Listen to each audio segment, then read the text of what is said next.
Parts of speech যতক্ষণ পর্যন্ত না আমরা রূপান্তর করতে পারবো আরবিতে এবং ইংলিশে, ততক্ষণ পর্যন্ত প্রকৃত অর্থ, শব্দের প্রকৃত অর্থ উদ্ধার করা যাবে না। আর যখন আমরা চেঞ্জিং পার্টস অফ স্পিচ করতে পারবো, কনজুগেশন অফ ভার্ব বা কনজুগেশন অফ যে কোনো পার্টস অফ স্পিচ আমরা করতে পারবো আরবিতে, ইংলিশে, তখন আমরা প্রকৃত অর্থটা উদ্ধার করতে পারবো এবং আমাদের মনের যে অর্থ আছে সেই অনুপাতে করতে পারবো।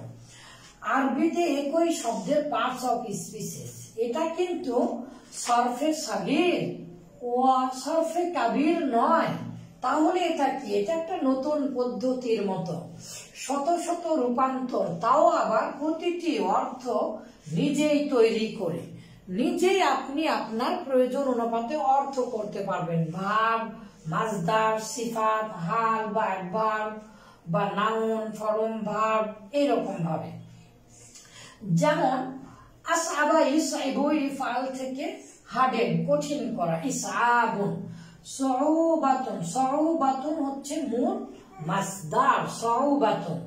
সউবা ইয়াসউবু মানে হচ্ছে কঠিন হওয়া, আর আসাবা ইসাইবু মানে কঠিন করা। তাহলে সিফাত কি হবে? আসআবু, এটা হচ্ছে মূল অক্ষর। তাহলে যে কোনো একটা যদি মূল অক্ষর আমরা জানি, সেখান থেকে আমরা রূপান্তর করতে পারবো। তাহলে আসআবু এটা হচ্ছে সিফাত। এই ওজনে সিফাত কেন আসলো? এখানে ইয়া দ্বারা সিফাত হলো না কেন? আবার বি হরফে যার যদি আমরা মাসদারের আগে নিয়ে আসি, তাহলে হালের অর্থ দিতে পারে। বিসউবাতিন, বিসউবাতিন মানে হার্ডলি, কঠিন করে।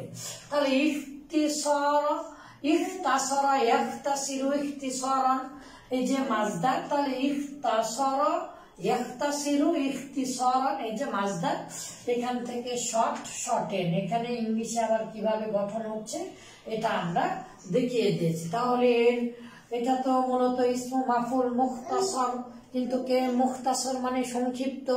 তাহলে মুখতাসরটা ইসমু মাফউল হবার পরেও সিফাত হচ্ছে অর্থগত। ইখতিসারান সংক্ষিপ্ত করে, সংক্ষিপ্ত ভাবে।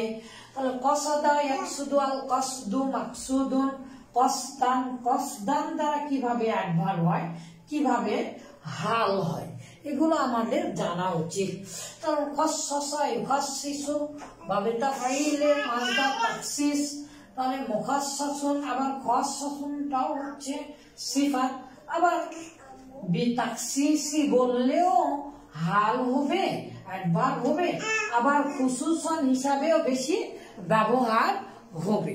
তাহলে আমরা একটু অভিধান থেকে দেখে আসি। দেখুন এখানে ওয়ান, টুয়েলভ এগুলো মূল শব্দ। তাহলে ডিফাইন্ড, মার্ক, তাহলে মার্ক মানে নির্দিষ্ট করা, রিমার্কেবল, এই যে দেখেন উল্লেখযোগ্য। তাহলে আমরা যদি অভিধান থেকে দেখে আসি, প্রতিটি মূল শব্দ যতক্ষণ পর্যন্ত না বহুমুখী রূপান্তর করা সম্ভব হয়, ততক্ষণ পর্যন্ত প্রকৃতপক্ষে শব্দ গঠনে সফলতা আসে না। তাই আমাদের মূল শব্দ হতে যে কোনো উপায়ে ওই শব্দের রূপান্তর করতে হবে। আমরা ইতোপূর্বে প্রতিটি অধ্যায়ে এইগুলোই শিখেছি।